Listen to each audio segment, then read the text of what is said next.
नमस्ते बच्चों, मैं सुजीत कुमार राय, संस्कृत शिक्षक, आपके अपने YouTube चैनल संस्कृतानुराग पर आप सबों का स्वागत करता हूं। बच्चों, आज हम लोग NCERT द्वारा संचालित छठी कक्षा की संस्कृत की पाठ्य पुस्तक रुचिरा प्रथमो भागः के अष्टमः पाठः सूक्तिस्त बकः का अध्ययन करेंगे। तो आइए अब मैं आज के पाठ का अध्यापन कार्य प्रारंभ करता हूँ। अष्टमः पाठः सूक्तिस्त बकः, आठवां पाठ सूक्तियों का समूह।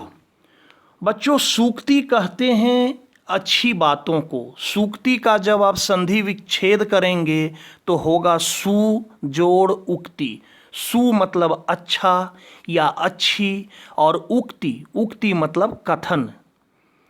और स्तबकः का अर्थ होता है समूह या गुच्छा। तो इस प्रकार से सूक्तिस्तबकः का अर्थ हो गया अच्छी बातों का समूह। कहने का तात्पर्य यह है कि इस पाठ में अच्छी अच्छी बातें बताई गई हैं अच्छे अच्छे श्लोकों के माध्यम से। तो देखिए, ये है पहला श्लोक। उद्यमेन ही सिद्ध्यन्ति कार्याणि न मनोरथैः नहि सुप्तस्य सिंहस्य प्रविशन्ति मुखे मृगाः। उद्यमेन, उद्यम का अर्थ होता है परिश्रम। परिश्रम करने से सभी कार्य सिद्ध होते हैं। नौ मनोरथे, सिर्फ सोचने से नहीं, सिर्फ मन में इच्छा मात्र के रखने से नहीं। फिर से देखिए, सभी कार्य परिश्रम करने से सिद्ध होते हैं या सफल होते हैं। सिर्फ मन में इच्छा मात्र के करने से या मन में सिर्फ सोचने से नहीं। जैसे नो ही सुप्तस्य सिंहस्य प्रविशन्ति मुखे मृगा। जैसे सुप्तस्य मतलब सोए हुए, सिंहस्य मतलब सिंह के, मुखे मतलब मुख में, प्रविशन्ति मतलब प्रवेश करते हैं, मृगा मतलब मृग या जानवर, और पहले कहा नौ। जिस प्रकार सोए हुए शेर या सिंह के मुख में जानवर स्वयं प्रवेश नहीं करते। जब सिंह को भोजन करने की आवश्यकता होती है, जब उसे भूख लगती है, तो उसे भी शिकार करने के लिए परिश्रम करना पड़ता है। सिंह यदि सो जाए और सोचे कि मेरे मुख में स्वयं चलकर कोई जानवर आकर प्रवेश कर जाए, तो क्या बच्चों ऐसा होता है? नहीं, ऐसा नहीं होता है। एक बार संपूर्ण श्लोक का अर्थ संक्षेप में। परिश्रम करने से सभी कार्य सफल होते हैं, सिर्फ सोचने से नहीं। जिस प्रकार सोए हुए सिंह के मुख में जानवर स्वयं प्रवेश नहीं करते। दूसरा श्लोक। पुस्तके पठितः पाठः जीवने नैव साधितः किं भवेत तेन पाठेन जीवने यो न सार्थकः।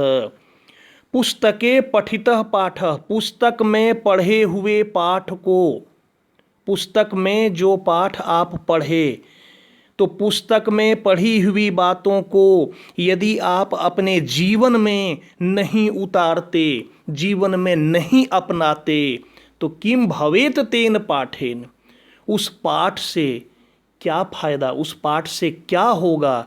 जीवने यो न सार्थक, जो जीवन में सार्थक नहीं हुआ। बच्चों देखिए, इसको मैं आपको दूसरे ढंग से समझाने का प्रयास करता हूँ।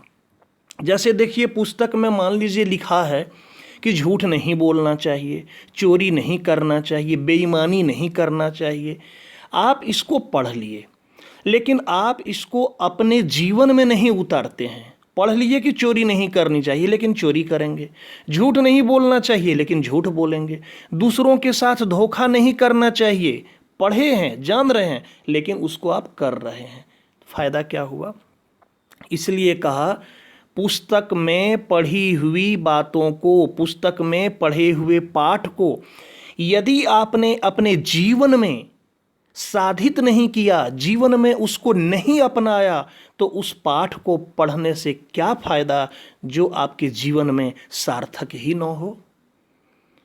तीसरा श्लोक, प्रिय वाक्य प्रदानेन सर्वे तुष्यन्ति जंतवः या मानवाः, जो भी है एक ही बात है। प्रिय वाक्य प्रदानेन सर्वे तुष्यन्ति मानवाः तस्मात् प्रियम ही वक्तव्यम वचने का दरिद्रता। प्रिय वचन बोलने से सभी मनुष्य संतुष्ट हो जाते हैं, सभी मनुष्य प्रसन्न हो जाते हैं। यदि आप किसी को प्रिय वचन बोलेंगे तो सभी मनुष्य संतुष्ट हो जाएंगे। तस्मात् प्रियम ही वक्तव्यम, तो प्रिय वचन ही बोलना चाहिए। वचने का दरिद्रता, बोलने में दरिद्रता क्यों? फिर से एक बार देखिए, प्रिय वाक्य प्रदानेन सर्वे तुष्यन्ति मानवा तस्मात् प्रियम ही वक्तव्यम वचने का दरिद्रता। प्रिय वचन बोलने से सभी मनुष्य संतुष्ट हो जाते हैं, प्रसन्न हो जाते हैं, इसलिए प्रिय ही बोलना चाहिए। बोलने में दरिद्रता या कंजूसी नहीं करनी चाहिए। चौथा श्लोक, गच्छन पिपीलको याति योजनानां शतान्यपि अगच्छन वैनतेयोपि पदमेकं न गच्छति। गच्छन, गच्छन मतलब जाता हुआ, लगातार जाता हुआ, लगातार चलता हुआ। पिपीलको, पिपीलक कहते हैं चींटी को। लगातार जाता हुआ या लगातार चलता हुआ चींटी भी 100 योजन दूर चला जाता है। 100 योजन, सैकड़ों योजन, बहुत दूर चला जाता है। लगातार यदि कोई चींटी चले तो लगातार चलता हुआ या जाता हुआ चींटी भी सैकड़ों योजन दूर चला जाता है। और अगच्छन, नहीं जाता हुआ, वैनतेयो अपि, वैनतेय मतलब होता है गरुड़ पक्षी, नहीं जाता हुआ वैनतेय भी पदमेकं न गच्छति, एक पद भी आगे नहीं जाता। फिर से एक बार देखिए, लगातार जाता हुआ चींटी भी सैकड़ों योजन दूर चला जाता है और नहीं जाता हुआ गरुड़ पक्षी भी एक कदम आगे नहीं बढ़ता है। आपने इंग्लिश में पढ़ा होगा बच्चों, slow and study wins the race. तो यदि आप किसी कार्य को लगातार करते हैं, भले ही आप धीरे धीरे करें, तो आप उसको पूरा कर लेंगे। लेकिन यदि आपको किसी कार्य को करने की इच्छा ही नहीं है, आप शुरुआत ही नहीं करेंगे, तो वो कार्य कभी पूरा होगा नहीं, बिल्कुल नहीं, वो कार्य कभी पूरा नहीं होगा। पांचवा श्लोक, काकः कृष्णः पिकः कृष्णः को भेदः पिक काकयोः वसंत समये प्राप्ते काकः काकः पिकः पिकः। काकः कृष्णः, कौवा काला होता है। पिकः कृष्णः, पिक मतलब होता है कोयल, कोयल भी काला होता है। को भेदो पिक काकयो, तो फिर कोयल और कौवा में क्या अंतर है? कौवा काला होता है, कोयल भी काला, फिर कोयल और कौवा में क्या अंतर है? तो वसंत समय प्राप्ते, वसंत ऋतु के आने पर यह पता चलता है कि कौवा कौवा है और कोयल कोयल।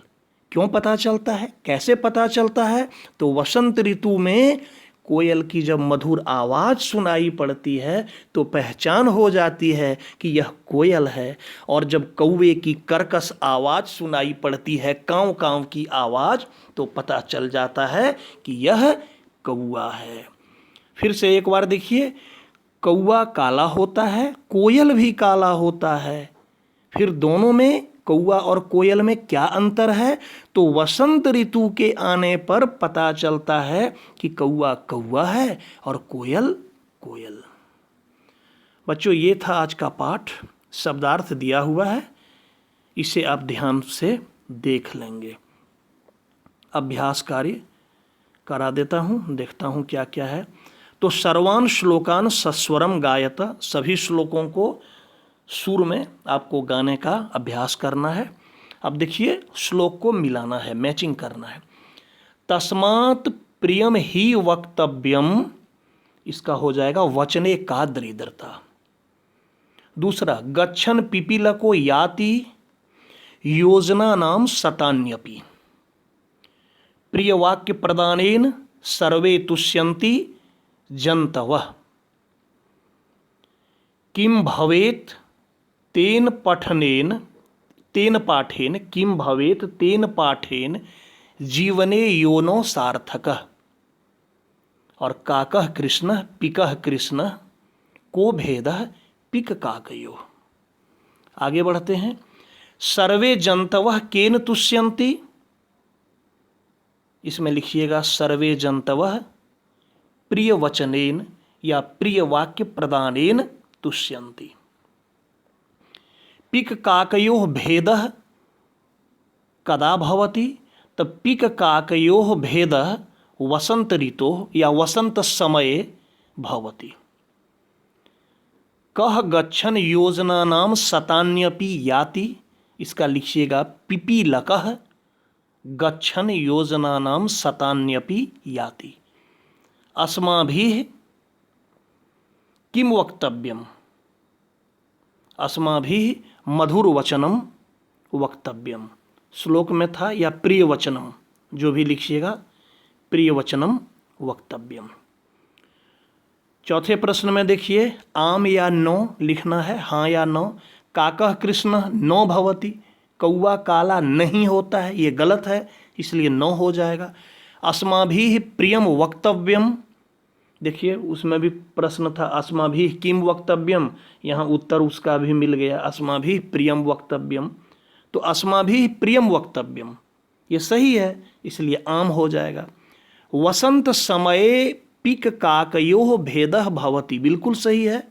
वसंत ऋतु में कौवा और कोयल में भेद होता है, अंतर पता चलता है, तो आम लिखिएगा। वैनतेयः पशु अस्ति, वैनतेय पशु नहीं है, वैनतेय क्या है, पक्षी है, गरुड़ पक्षी, यहाँ नो लिखिएगा। और वचने दरिद्रता नो कर्तव्या, वचन में बोलने में दरिद्रता नहीं करनी चाहिए, ये सही है, इसलिए आम लिखिएगा। आगे बढ़ते हैं। इसमें आपको मंजूषा से चुनकर आपको समानार्थक मतलब पर्यायवाची चुनना है। तो वचने, वचने का कीजिएगा कथने। वैनतेयः, वैनतेयः मतलब मैं बोला गरुड़, तो गरुड़ः। पुस्तके ग्रंथे उद्यमेन परिश्रमेन पिकः कोकिलः, कोकिल मतलब भी कोयल होता है और पिकः मतलब भी कोयल। अब विलोम ऑपोजिट आपको मिलाना है, तो सार्थकः निरर्थकः, बहुत आसान है। कृष्णः, कृष्ण मतलब क्या होता है, काला, तो कृष्णः का होगा श्वेतः, श्वेत सफेद।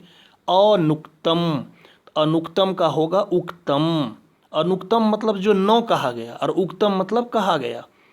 गच्छति, गच्छति मतलब जाता है, तो इसका उल्टा हो जाएगा ऑपोजिट आगच्छति। जागृतस्य, जागृत मतलब जागा हुआ, इसका ऑपोजिट हो गया सुप्तस्य, सोया हुआ। तो बच्चों ये था आज का पाठ और अभ्यास कार्य। मैं उम्मीद करता हूँ आपको आज का पाठ बहुत अच्छा लगा होगा। तो प्यारे छात्रों, अगर आपको आज का मेरा यह वीडियो पसंद आया है तो कृपया इसे आप लाइक, कमेंट एवं शेयर करके मुझे प्रोत्साहित करने का कार्य करें, ताकि आगे आपके लिए मैं और भी बेहतर एवं परीक्षोपयोगी वीडियो बनाने का कार्य करता रहूं। साथ ही मेरे इस चैनल संस्कृतानुराग को यदि आप अब तक सब्सक्राइब नहीं किए हैं तो इसे अवश्य कर लें एवं नोटिफिकेशन को भी ऑन कर लें, ताकि मेरे द्वारा इस चैनल पर अपलोड किए गए प्रत्येक वीडियो की सूचना सर्वप्रथम आपको प्राप्त हो जाए। तो आज के लिए बच्चों इतना ही। मेरी ओर से आप सबों को बहुत बहुत धन्यवाद।